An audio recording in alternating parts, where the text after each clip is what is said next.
October 27, 2024. Ang mabuting balita ayon kay San Marcos. Noong panahong iyon, dumating si Jesus sa Jericho kasama ang kanyang mga alagad at marami pang iba. Nang umaalis na sila roon, may naraanan silang isang bulag na nakaupo sa tabi ng daan at namamalimos. Siya'y si Bartimeo, anak ni Timeo.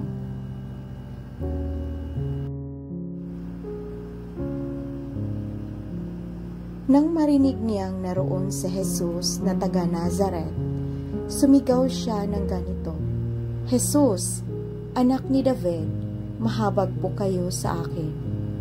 Pinagsabihan siya ng mga tao at pinatatahimik, ngunit lalo pa siyang nagsisigaw, "Anak ni David, mahabag po kayo sa akin."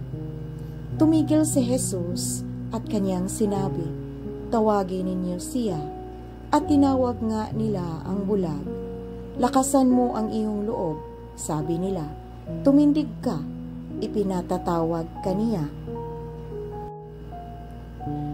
Iniwaksi niya ang kanyang balaban, paluksong tumayo at lumapit kay Jesus. "Ano ang ibig mong gawin ko sa iyo?" tanong sa kanya ni Jesus. Sumagot ang bulag, "Guro, ibig ko po sanang makakita." Sabi ni Jesus, "Humayo ka, magaling ka na dahil sa iyong pananalig." Noon di nakakita siya, at siya ay sumunod kang Jesus. Ang mabuting balita ng Panginoon.